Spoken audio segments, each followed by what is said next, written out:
was really interesting. I learned a lot from that segment. I also noticed that people call us a lot in regards to what would they do if, there's vehicles coming along behind them or on the side and they don't know where to pull over to. Do I go to the left if there's emergency vehicles in the background, or do I go to the right? And so I wanted to talk a little bit about that today. Now that you know that your family's safe in that car seat and buckled up inside your car, I think it's really important to know that you need to pull over to the right. So take a look at this segment.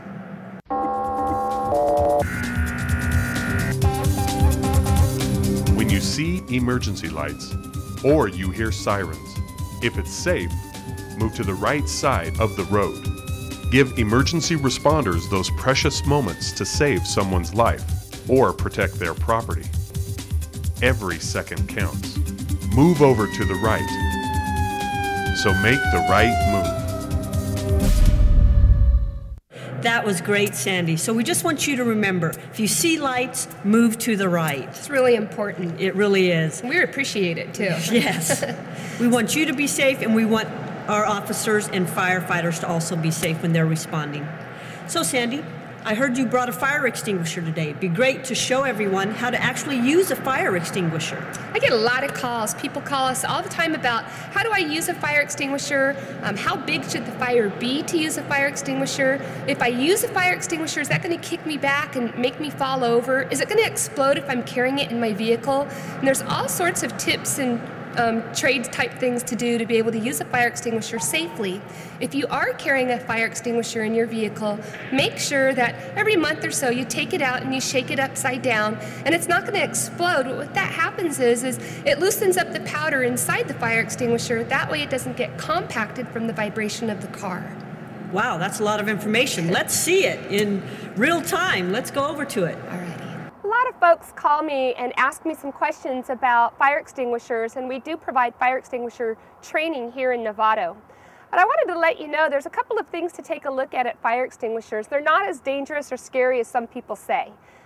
They're very easy to use. In fact, if you think about it, the amount of pressure that comes out of a fire extinguisher is if you were to have a garden hose and it was on full blast, and then you kinked it over, and then when you unkink it, that's the amount of pressure that's coming out of a fire extinguisher. So it's very easy to use.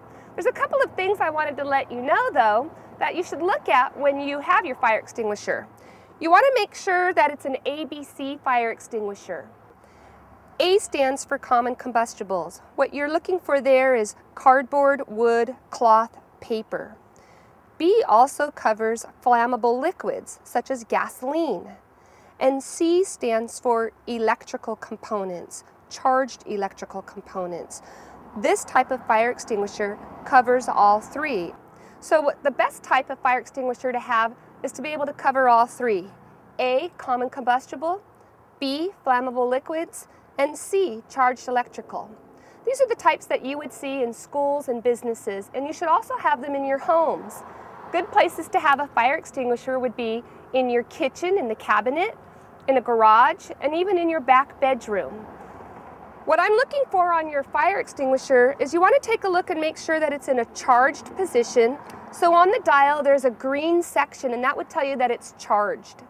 Charged means that it's just there's air pressure inside of it. It doesn't mean that it's going to blow up or explode. Lots of people think that if they drop the fire extinguisher or if they shake it, then it's going to explode, and that doesn't happen. I've actually retrieved a fire extinguisher from a fire. It was burnt on the outside and it was fine and ready to use. The other thing that we want to make sure is that you have a pin and that you have the plastic guard on the pin. That tells me that this fire extinguisher has never been used. So I'm looking at the charge and the pin. When I'm getting ready to use the fire extinguisher, I want to be able to twist the pin, which we call pull. There's an acronym called PASS, P-A-S-S. P stands for pull, so I'm going to pull the pin, and that would break off the plastic holder. And then I'm going to go ahead and take out the nozzle or the hose, and I'm going to aim, so that would be the A of pass. And then I would squeeze the handle, that's the S, and then I'm going to sweep at the base of the fire. You're actually sweeping the nozzle from side to side to be able to cover all the way around the fire to be able to put it out. So when you're getting ready to use your fire extinguisher, you want to make sure that you're about 6 to 8 feet away from the fire. You're going to be squeezing the handle, and as you squeeze the handle, you're going to sweep side to side. And that sweeping side to side motion at the base of the fire will help put the fire out. At that point, when you see that the fire is out, it's a great idea to go ahead and walk backwards from the fire and set your fire extinguisher down onto the ground. That indicates that you've used the fire extinguisher and someone else wouldn't grab it to use it the next time.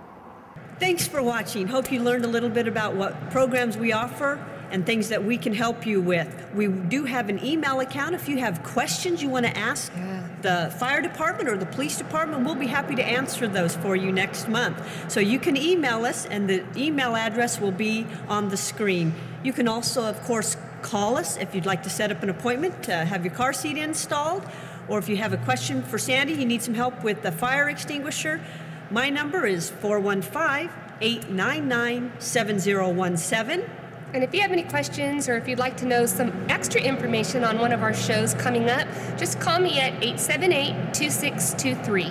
And next month, I think we're going to be talking about senior safety. Oh, all kinds of senior safety. I think it'll be a really good show. We've got folks who call us all the time about trip and fall and identity theft and all kinds of things that you can do to protect your seniors or your elderly at home. Absolutely. So hope you tune in next month. And thanks for tuning in.